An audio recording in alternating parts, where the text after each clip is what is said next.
कैसे हम अपने स्ट्रेंथ पे फोकस करें, जो चीज़ें हमें आती हैं उसमें हम कोई गड़बड़ ना करें। ट्राई करिए कि आप अपने बायोलॉजी के लिए एनसीईआरटी से ही स्टिक रहें और एनसीईआरटी बहुत अच्छे तरीके से पढ़ाई करें, एनसीईआरटी अच्छे तरीके से रिवाइज करें। कोई चीज़ ऐसी ना हो जाए जो स्किप कर जाए। हो सकता है कोई चीज़ ऐसी हो कि जो स्किप कर रही हो, ठीक है, लेकिन उसको भी हमें एकदम अच्छे तरीके से याद कर लेना है। तो इन चैप्टर्स पे ध्यान दो। मैं पेपर के जब एंड तक पहुंचा तो मुझे पता चला कि फिजिक्स से तो क्वेश्चन हो ही नहीं पा रहे हैं मेरे से, क्योंकि अब मेरे पास तो आधा घंटा बचा है, मेरा पूरा फिजिक्स बचा हुआ है। तो टाइम मैनेजमेंट आपको देखना है। आप अभी बेटा बस इसी चीज़ पे फोकस करो कि जो चीज़ आपको ऑलरेडी आती है, जो आपके टॉपिक्स ऐसे हैं जिसमें आप कॉन्फिडेंट हो, उसको बहुत अच्छे तरीके से ब्रश अप करो, उसको बहुत अच्छे तरीके से तैयार करो ताकि एक अच्छा स्कोर कर सको।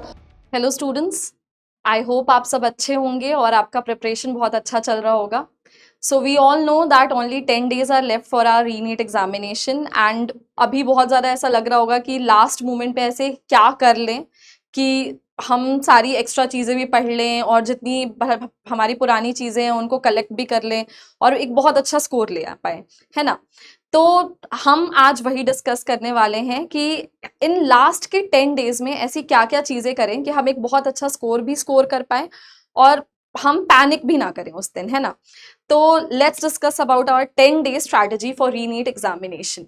तो इस स्ट्रैटेजी में हम जो डिस्कस करने वाले हैं बच्चों, वो यही डिस्कस करने वाले हैं कि कैसे हम अपने स्ट्रेंथ पे फोकस करें, जो चीज़ें हमें आती हैं उसमें हम कोई गड़बड़ ना करें, कैसे हमें अपने डेली मॉक टेस्ट भी देने हैं और उसमें अच्छा स्कोर भी करना है और उसे अपने काम में भी कैसे लेके आना है, बायोलॉजी के एनसीईआरटी पे कैसे फोकस करना है और कैसे अपने एनसीईआरटी के जो टॉपिक्स हैं, जो चैप्टर्स हैं, उन्हें कैसे डेली कैसे लर्न करना है और कैसे एक अच्छा स्कोर कर सकते हैं हम उनको पढ़ के, ठीक है। डायग्राम्स के बारे में बात करेंगे, साइंटिस्ट के नाम के बारे में बात करेंगे, यही सारी चीज़ें आज हम डिस्कस करने वाले हैं। देखो बच्चों, क्या होता है कि जैसे ही अब 10 डेज बाकी हैं, तो जिन बच्चों ने ऑलरेडी पिछले नीट में अच्छा स्कोर किया था वो ब्रश अप कर रहे होंगे, रिवाइज कर रहे होंगे और आई थिंक उनका एक अच्छा प्रिपरेशन अभी तक भी हो गया होगा, ठीक है। जो 6-5 6-10 पे अटक गए थे, उनका जो कमी होगा, अगर उन्होंने अच्छे तरीके से प्रिपेयर किया होगा पैनिक किए बिना, तो उन्होंने भी अपना अच्छा एक प्रिपरेशन कर लिया होगा, ठीक है। तो अगर आपने एक अच्छा प्रिपरेशन कर लिया है तो बहुत अच्छी बात है, लेकिन अगर आपने 70%, 80% या 60% ही प्रिपेयर किया है, तो ये जो 10 डेज अभी बाकी हैं, ये डेज इसके लिए नहीं है कि आप कोई नई चीज स्टार्ट कर दो पढ़ना, है ना। आप अगर कोई नई चीज पढ़ना स्टार्ट करते हो तो दो चीजें होंगी। एक, आप जो नई चीज पढ़ना स्टार्ट करोगे उसमें आप 100% कॉन्फिडेंट नहीं रहोगे, क्योंकि आपने कुछ दिनों में पढ़ा है, यू आर ऑलरेडी अवेयर कि वो आपका वीक टॉपिक है, ठीक है। और जो दूसरी बात होगी बेटा, हो सकता है कि आपके जो टॉपिक्स ऐसे थे जिसमें आप कॉन्फिडेंट थे, उसमें लैक ऑफ रिवीजन की वजह से आप उसमें भी कॉन्फिडेंट ना रहो। तो ये जो लास्ट के 10 डेज होते हैं, ये इसलिए नहीं होते हैं कि आप कोई नई चीज स्टार्ट कर लो। बहुत ज्यादा ऐसा होता है कि बच्चे ये मिस्टेक करते हैं कि वो वन शॉट की वीडियोस देखने लग जाते हैं और वो लेक्चर्स देखने लग जाते हैं और वो बहुत ज्यादा सोचते हैं कि हम मतलब कि अब तो एंड तक सारी ही चीजें प्रिपेयर कर लेंगे और कैसे हम पूरा सिलेबस कवर कर लें। ये 10 दिन नहीं है बेटा, उसके लिए आपको कुछ टाइम मिला था, उसके लिए उसमें आप जितना प्रिपेयर कर पाए वेल एंड गुड, ठीक है। अब कोई भी नया टॉपिक नहीं पढ़ना है, ठीक है। एनसीईआरटी बायोलॉजी के लिए आप केवल और केवल एनसीईआरटी पे ही फोकस करोगे, एनसीईआरटी के बाहर कोई भी चीज फोकस नहीं करनी है, केवल और केवल एनसीईआरटी पे ही रहना है। ये बेटा, अगर आप एनसीईआरटी के बाहर जा रहे हो सकता है कि आप कुछ चीजें एनसीईआरटी के बाहर पढ़ना चाहते हो क्योंकि आपको लग रहा हो कि हो सकता है उस दिन कुछ एनसीईआरटी के बाहर का आ जाए। एनसीईआरटी के बाहर अगर कोई चीज आएगा, केवल आपके लिए नहीं आएगा, बाकी बच्चों के लिए भी आने वाला है। हो सकता है मैक्सिमम बच्चे उस क्वेश्चन से अवेयर ना हो, लेकिन बेटा हमारा फोकस वो 2-3 क्वेश्चन पे नहीं है, हमारा फोकस 40 to 43 क्वेश्चंस पे है, ज़ूलॉजी के, बॉटनी के, जो जिसमें ऑलमोस्ट बच्चे अच्छा परफॉर्म करने वाले होंगे। हमें मैक्सिमम स्कोर करना है, 2-3 क्वेश्चन के चक्कर में हमें बाकी क्वेश्चन को ऐसा नहीं करना है कि बाकी क्वेश्चंस खराब कर देना है।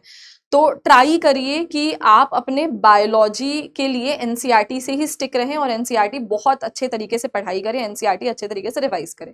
डेली मॉक टेस्ट देना है और उसकी एनालिसिस करनी है कि हम उस मॉक टेस्ट में क्या गलतियां कर रहे हैं। ठीक है। रिवाइज करने हैं अपने स्ट्रेंथ को, जो आपका स्ट्रेंथ है, जो आपके ऐसे सब्जेक्ट है जिसमें आप कॉन्फिडेंट है, उसमें आपको और ज्यादा कॉन्फिडेंट होना है, ताकि जब आप अब उस दिन नीट दे रहे हो तो आपको कोई सेकंड थॉट्स ना आए, ऐसा ना लगे कि अच्छा इसका ये भी ऑप्शन हो सकता है क्या, ये भी हो सकता है क्या। आप जो आपको आता है उस पर आप सुपर कॉन्फिडेंट हो कि हाँ यही आंसर होगा, यही टिक करना है, ठीक है। Sleep is very necessary. आपको 6 से 7 घंटे की नींद लेनी ही लेनी है, क्योंकि बेटा हेल्दी रहना बहुत ज्यादा जरूरी है। आपका जो नीट था वो मई 3 को हुआ था, री नीट 21 जून को हो रहा है। ऑलरेडी मई और जून की गर्मी में बहुत डिफरेंस है, ठीक है। आप 2 से 5 के बीच में टेस्ट दे रहे होगे, तो ऑलरेडी आपका बहुत जरूरी है कि आप हाइड्रेटेड रहें और एक अच्छा नींद लें, ताकि आप उस दिन आपकी तबीयत खराब ना हो। तबीयत खराब होने की वजह से हम अफोर्ड नहीं कर सकते कि उस दिन हमारे परफॉर्मेंस में कोई भी चेंज आए या फिर हम अच्छा परफॉर्म ना कर पाए। तो अच्छी नींद लेना भी बहुत ज्यादा जरूरी है। इतना पैनिक नहीं करना है कि आप सोए ही ना, नींद अच्छी ना लें और हेल्दी भी ना रहें, ठीक है। हेल्दी रहोगे तभी तो टेस्ट दोगे, अच्छा परफॉर्म करोगे। और नेक्स्ट बात पे आते हैं बेटा कि हमारा डेली रूटीन क्या होना चाहिए। जो 10 दिन है, इस 10 दिन में हमें कैसे अपना क्या रूटीन रखना है, कैसे चीजों को करना है कि हम अपना मतलब एक अच्छा यूटिलाइजेशन भी कर सके पूरे दिन के टाइम का, और हमारे काम में भी आ सके, है ना। तो सबसे पहले तो बेटा सुबह उठते ही कोशिश करो कि 2 से 3 बायोलॉजी के चैप्टर्स जो हैं वो आप रिवाइज कर लो, पढ़ लो, ठीक है। 2 से 3 चैप्टर्स बेटा देखो, अगर आप नहीं पढ़ रहे थे और आप उन बच्चों में से हो जिन्होंने पढ़ा ही नहीं है, तो बेटा अब इस टाइम पे तो 2 से 3 चैप्टर तो नहीं कर पाओगे, एक चैप्टर भी कर लो, बहुत बड़ी बात है, ठीक है। लेकिन जिन बच्चों ने अच्छे से पढ़ा था, जिनकी बायोलॉजी प्रिपेयर्ड है, उनके लिए मैं यही बोलूंगी कि डेली 2 से 3 चैप्टर्स रिवाइज करिए, इस टाइम पे उसको स्ट्रॉन्ग करिए, ठीक है। फिर बेटा मॉक टेस्ट दिन में 2 से 5 के टाइम पे मॉक टेस्ट देना है। मॉक टेस्ट में कोशिश करनी है कि आप जितना अच्छे तरीके से एक्यूरेसी ला सको, एक्यूरेसी के साथ एक्यूरेट करना है क्वेश्चन, टाइम मैनेजमेंट करना है, पूरा पेपर अटेम्प्ट कर सको, अच्छा मॉक टेस्ट करने की कोशिश करना है, ठीक है। फिर इवनिंग में उस मॉक टेस्ट के पेपर को लेके बैठिए, उसको एनालाइज करिए कि आपने क्या गलतियां की हैं, कैसी गलतियां की हैं। क्या आपने OMR वाली गलतियां की हैं, क्या आपको कॉन्सेप्ट ही नहीं आता था, या फिर क्या आपने इनकरेक्ट, नॉट, इन सारे वर्ड्स पे ध्यान नहीं दिया, ऐसी क्या गलती थी, ताकि हम उसको नेक्स्ट पेपर में उन गलतियों को देख सकें, एनालाइज कर सकें और उस गलतियों को लिमिट कर सकें कि अब ये गलतियां नहीं करनी है, ठीक है। तो अपने गलतियों से सीखने की कोशिश करनी है, जिसके लिए आपको पेपर को एनालाइज करना पड़ेगा। अब होता क्या है, पेपर खराब होता है, कुछ बच्चे ऐसे सोचते हैं कि नहीं हम तो पेपर को देखेंगे ही नहीं, खराब हो गया पेपर, मूड ऑफ हो गया, नहीं नहीं देखना है पेपर को। नहीं, पेपर देखिए, इमोशनल होने का टाइम नहीं है कि पेपर नहीं खराब गया है तो अब तो मेरा होना ही नहीं है, इसका टाइम नहीं है। टाइम इसका है कि आप अपना 100% दीजिए। पेपर खराब गया, पेपर लेके बैठो, 5 क्वेश्चन गलत हुआ है, 5 क्वेश्चन को एनालाइज करो। रोने की का टाइम नहीं है अभी, ठीक है। रात में बैठ के डायग्राम्स और एरर लिस्ट, जो भी एरर किए हैं उसको एनालाइज करिए कि आगे नहीं करना है, ठीक है। अगर कुछ चीजें नहीं आती थी तो वो पढ़ाई करिए। डायग्राम पे ध्यान दो, ताकि डायग्राम अच्छे तरीके से मतलब हो, कि डायग्राम की लेबलिंग आपको पता हो, कोई लेबलिंग करने के लिए आए तो वो लेबलिंग ना छूटे। तो एनसीईआरटी के सारे डायग्राम्स जो हैं वो आपको बहुत ध्यान से देखने हैं, बहुत ध्यान से आपको याद रहने चाहिए सारी लेबलिंग्स, ठीक है। अब मैंने बोला कि दिन में 2-3 चैप्टर्स करने हैं, ठीक है। तो कौन से चैप्टर्स करने हैं, कैसे इन चैप्टर्स को लेके जाए, कौन से चैप्टर्स ऐसे हैं जिन पे थोड़ा कम ध्यान दे, थोड़ा ज्यादा ध्यान दे। देखो बेटा, सबसे पहले तो ह्यूमन फिजियोलॉजी के चैप्टर्स की बात करते हैं। सबसे ज्यादा वेटेज इन्हीं चैप्टर्स का होता है, तो आपको इन चैप्टर्स को तो पढ़ना ही पढ़ना है। कोशिश करिए 1 से 2 दिन के अंदर अंदर अभी इन चैप्टर्स को अच्छे तरीके से रिवाइज कर लीजिए, ठीक है। जैसे बेटा let's say neural control and coordination है, इसमें बच्चों को नर्व इंपल्स ट्रांसमिशन में दिक्कत होती है। नर्व इंपल्स ट्रांसमिशन में पढ़िए, ध्यान दीजिए कि सोडियम पोटेशियम पंप कितना क्या कहते हैं, सोडियम कहाँ पे रिमूव करता है, कितना पोटेशियम क्या कहते हैं कहाँ थ्रो करता है, ठीक है। ध्यान दीजिए मेम्ब्रेन पोटेंशियल कौन वापस लेके आता है। ब्रेन पे ध्यान दीजिए कि ब्रेन में कौन कौन से पार्ट क्या क्या फंक्शन करते हैं, कौन से पार्ट कहाँ प्रेजेंट है। आ जाएंगे ब्रीदिंग पे, तो ब्रीदिंग पे ध्यान दीजिए। सर्कुलेशन चैप्टर पे ध्यान दीजिए कि क्या है ये चैप्टर्स, क्या डिसऑर्डर्स पे ध्यान दीजिए, ECG, ये सारी चीजें, ताकि कोई चीज ऐसी ना हो जाए जो स्किप कर जाए। हो सकता है कोई चीज ऐसी हो कि जो स्किप कर रही हो, ठीक है, लेकिन उसको भी हमें एकदम अच्छे तरीके से याद कर लेना है, तो इन चैप्टर्स पे ध्यान दो। फिर नेक्स्ट बेटा प्लांट फिजियोलॉजी पे ध्यान देना है कि प्लांट फिजियोलॉजी भी हमें अच्छे तरीके से आती हो, ठीक है। तो नेक्स्ट वेटेज वाले चैप्टर्स ये हो गए। फिर इसके बाद कोशिश करिए कि नेक्स्ट के कुछ दिनों में आप इवोल्यूशन और क्या कहते हैं जेनेटिक्स के जितने चैप्टर्स हैं वो अच्छे तरीके से प्रिपेयर कर लो। तो हाई वेटेज वाले चैप्टर्स पे पहले फोकस करिए कि हाई वेटेज वाले चैप्टर अच्छे हो जाए। फिर रिप्रोडक्शन का यूनिट पे फोकस करना है कि रिप्रोडक्शन का यूनिट अच्छा हो जाए। फिर हमें बायोटेक्नोलॉजी के जो 2 चैप्टर्स हैं उन पे फोकस करना है, वो अच्छी हो जाए। अब कुछ चैप्टर्स छूट गए इसमें, ठीक है, कुछ चैप्टर्स जैसे लिविंग वर्ल्ड की बात नहीं की, एनिमल किंगडम की बात नहीं की, सेल बायोलॉजी, बायोमोलिक्यूल्स इनकी बात नहीं की। बेटा ये वो चैप्टर्स नहीं है जो आप कोशिश करोगे कि मैं एक दिन इनको टाइम दूं और एक दिन में ये कंप्लीट हो जाए। ये वो चैप्टर्स हैं जो आपको डेली डेली पढ़ना पड़ेगा, ठीक है। इन चैप्टर्स को टुकड़े टुकड़े में डिवाइड करिए, इन चैप्टर्स को डेली पढ़िए, क्योंकि आपको ये चैप्टर्स याद करने हैं, ये चैप्टर्स याद करने वाले हैं, और याद करने वाली चीजें एक दिन में याद नहीं होगी। तो इनको डेली पढ़िए, डेली रिवाइज करिए, ठीक है।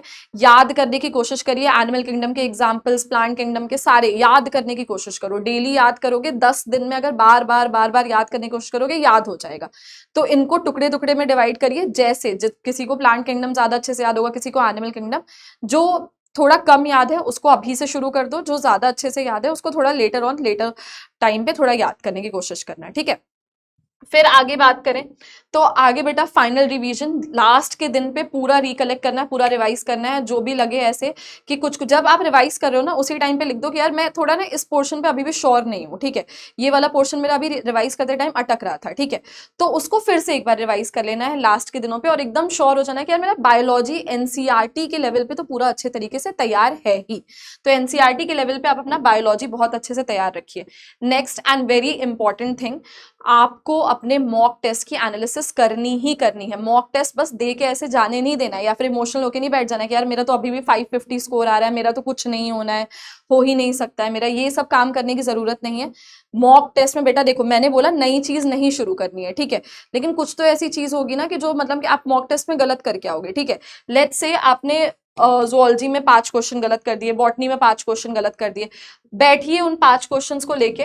वो 5 क्वेश्चन नहीं, 5 टॉपिक हैं। अगर आपने एक्सक्रीशन से लेट्स से काउंटर करंट का क्वेश्चन गलत किया, पूरा काउंटर करंट का टॉपिक पढ़िए, दोबारा बैठ के पढ़िए उसी टाइम पेपर के बाद, ठीक है। लेट्स से आपने केमिकल कोऑर्डिनेशन में थायराइड ग्लैंड का कोई क्वेश्चन गलत कर दिया, पूरा थायराइड ग्लैंड बैठ के उस दिन पढ़ो। इससे होगा क्या, तुम्हारा जो चीजें तुम्हें नहीं आती थी, ठीक है, वो टॉपिक वाइज टॉपिक तुम्हारा तैयार होता जाएगा, ठीक है।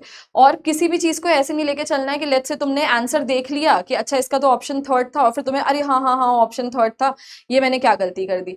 कोई भी गलती छोटी बड़ी नहीं होती है बेटा, अगर तुमने गलती की है तो वो गलती ही है। उस टॉपिक को लेके बैठो, उस टॉपिक को पढ़ो, चाहे वो कैसी भी गलती हो, ठीक है। तो अगर आप ऐसे ही 5 क्वेश्चन गलत करो, आप देख रहे हो बेटा कि लेट्स से आपने बॉटनी में भी 5 गलत किए, ज़ूलॉजी में भी 5 गलत किए, हो सकता है आपको उस टाइम पे ऐसा लग रहा है कि नहीं मैंने तो 10 क्वेश्चन गलत कर दिए, मेरा नहीं होने वाला। आप इसको अपने फायदे में भी ला सकते हो। अगर आपने 10 क्वेश्चन गलत किए हैं और अगर आप कंटिन्यूअसली 10 दिन तक ऐसे ही एनालाइज करते हो, ऐसे तो वैसे नहीं होगा कि कंटिन्यूअसली 10-10 क्वेश्चन गलत होते ही रहे, लेकिन लेट्स से अगर हुआ भी तो बेटा 10 दिन में आप 100 टॉपिक पढ़ोगे, 100 ऐसे टॉपिक पढ़ोगे जो जिसमें आपने गलतियां की थी। बाई चांस अगर उसमें से इसमें से 30-20 टॉपिक भी अगर उस एग्जाम में, मेन एग्जाम में हिट कर गए, तो आपको 20-30 क्वेश्चन आपके सही हो सकते हैं, ठीक है। तो ये इनको टॉपिक की तरह लेके चलिए और इनको पढ़ने की कोशिश करिए। अपने एरर से घबराइए मत, अपने एरर को एनालाइज करने की कोशिश करिए, उसे कम करने की कोशिश करते रहिए। अंडर कॉन्फिडेंट फील करने की जरूरत नहीं है गलती करके। एरर को एनालाइज करो, कैसा एरर है, क्या मुझे कॉन्सेप्ट ही नहीं आता, क्या मुझे एनसीईआरटी में जो एकदम मेंशन था सामने सामने जो लाइन लिखी थी, मुझे एनसीईआरटी की लाइन ही याद नहीं थी, क्या कोई सिली मिस्टेक था, मैंने ओएमआर गलत कर दिया, मुझे एक लगाना था मैंने गलती से बी पे टिक कर दिया, क्या ऐसी गलती हो, या फिर टाइम मैनेजमेंट, मेरे से टाइम ही मैनेज नहीं हुआ। मैं क्या कहते हैं, मैं पेपर के जब एंड तक पहुंचा तो मुझे पता चला कि फिजिक्स से तो क्वेश्चन हो ही नहीं पा रहे हैं मेरे से, क्योंकि अब मेरे पास तो आधा घंटा बचा है, मेरा पूरा फिजिक्स बचा हुआ है। तो टाइम मैनेजमेंट आपको देखना है बेटा। अगर किसी का 640 प्लस स्कोर आ रहा है तो उन्हें कोशिश करना चाहिए कि वो 3 घंटे से कम में पेपर को करने की कोशिश करनी चाहिए। उनको अपने लिए 2 आवर 45 मिनट्स का ही टाइम लेके चलना चाहिए। आप 3 घंटे 15 मिनट का टाइम अपने लिए मत कंसिडर करिए, आप उससे कम का टाइम कंसिडर करिए। कोशिश करिए कि आप कम टाइम में कर पाओ, ताकि उस दिन अगर कुछ भी थोड़ा ऊपर नीचे हुआ भी तो आपके लिए वो फायदेमंद रहेगा। तो कम टाइम में स्कोर करने की कोशिश करिए, कम टाइम में कोशिश करिए कि पेपर को एनालाइज करिए, ठीक है। सबके लिए है वैसे तो ये, तो टाइम मैनेजमेंट करने की कोशिश करो ताकि पूरा पेपर देख सको। वैसे तो आई विल सजेस्ट, बट सारे बच्चों का सब्जेक्ट जो होता है, अलग सब्जेक्ट वीक होता है, अलग सब्जेक्ट स्ट्रांग होता है, बट आई विल सजेस्ट कि आप बायो पहले करें, ठीक है, फिर उसके बाद केमिस्ट्री फिजिक्स करें। क्योंकि ऐसा होता है कि अगर आपने बायो पहले किया तो उसमें कुछ ऐसे स्टेटमेंट वाले क्वेश्चन होते हैं। लेट्स से आप फिजिक्स केमिस्ट्री करके आ रहे हो और आपसे कोई भी एक सब्जेक्ट इसमें से थोड़ा इधर उधर हुआ, तो आपको ऐसा होगा कि बायो आते आते तक आपको पता होगा कि आपने उधर कुछ अच्छा परफॉर्म नहीं किया, और बायो में आते आते तक आपको कोई स्टेटमेंट समझ आना ही बंद हो जाएगा। आपको सारे स्टेटमेंट गलत लगने लगेंगे, सारे स्टेटमेंट सही लगने लगेंगे, आपको गलतियां नहीं दिखेंगी, कीवर्ड्स नहीं दिखेंगे, आप बहुत ज्यादा ही ऐसे पैनिक करने लग जाओगे। तो आती हुई चीज, वो बायो जो आपको बहुत अच्छे से आती थी, उसमें भी आप गलतियां कर जाओगे। तो पहले बायो करिए ताकि आप एक एक स्टेटमेंट को अच्छे तरीके से पढ़ सको, बिना पैनिक हुए आप कॉन्फिडेंट फील कर सको कि हाँ यार मैंने बायो तो अच्छा कर दिया है, मैंने एक हाफ पेपर का अच्छा कर दिया, कॉन्फिडेंट हूं मैं। उस कॉन्फिडेंस के साथ आप दूसरे सब्जेक्ट पे जाइए ताकि आप दूसरे सब्जेक्ट्स अच्छे कर सको, ठीक है। तो पहले आई विल सजेस्ट कि आप बायो करो, फिर उसके बाद आप दूसरे सब्जेक्ट पे मूव करो, ठीक है। नेक्स्ट चीज पे आते हैं बेटा, बायोलॉजी में स्कोर मैक्सिमम कैसे ला सकते हैं, मैक्सिमम स्कोर। पहले तो अपनी एनसीईआरटी को ट्रस्ट करिए, ऐसा मत सोचिए कि हम कुछ बाहर का पढ़ लें, ठीक है। बाहर का पढ़ने से बेटा हो सकता है वो 2 क्वेश्चन 3 क्वेश्चन जो बाहर से अगर आए भी तो आप कर लो, ठीक है, लेकिन वो बाकी 42 43 क्वेश्चंस का क्या, जो एनसीईआरटी से आ रहे हैं, जो हर बच्चा करेगा, जो वो बच्चा भी करेगा जो 400 लेके आ रहा है, 450 लेके आ रहा है, 500 लेके आ रहा है। आपको मैक्सिमम क्वेश्चन पे फोकस करना है, एक्यूरेसी पे फोकस करना है, मैक्सिमम मार्क्स लाने पे फोकस करना है, 1 2 क्वेश्चन पे फोकस नहीं करना है। तो एनसीईआरटी पे ज्यादा फोकस करिए, नई चीज नहीं पढ़नी है, avoid over thinking, over analyse नहीं करना है किसी क्वेश्चन को। हाँ, लेकिन आपको चारों ऑप्शंस पढ़ने हैं। ऐसा नहीं है, कई बार हम क्या करते हैं कि हमारे पास 4 ऑप्शन लिखा रहता है, फर्स्ट पे आए गलत है, सेकंड पे आए सही है, सही लगा हमें तो हमने इसको टिक कर दिया, हमने तुरंत से सेकंड ऑप्शन लगा दिया। थर्ड भी पढ़ो, क्या पता थर्ड गलत हो और फोर्थ भी आपको बाद में सही लगने लगे, और जब आप सेकंड पे आओ तो आपको एक वर्ड दिख जाए जो बाद में पहले आप देख नहीं पा रहे थे, पहले आपको वो सही लगा था। तो चारों ऑप्शंस पढ़ना बहुत जरूरी होता है, कंपैरिजन करना बहुत जरूरी होता है, ठीक है। तो चारों ऑप्शन पढ़ना है, एक्यूरेसी पे ज्यादा फोकस करना है, ठीक है। हाई अटेम्प्ट से ज्यादा एक्यूरेसी, जितना करो सही करो, उस पे फोकस करो, ठीक है। रिवाइज डायग्राम्स डेली देखिए, एनसीईआरटी के डायग्राम्स, ठीक है। डायग्राम से कोई गलती नहीं होनी चाहिए, साइंटिस्ट के नाम, ठीक है, ईयर्स वगैरह, इन सब पे बहुत ज्यादा फोकस करो कि साइंटिस्ट के नाम देख पाओ, ईयर्स देख पाओ, ये याद कर पाओ, ठीक है। एग्जाम्पल्स से कोई गलती नहीं होनी चाहिए, एग्जाम्पल्स याद होने चाहिए, डायग्राम्स याद होने चाहिए।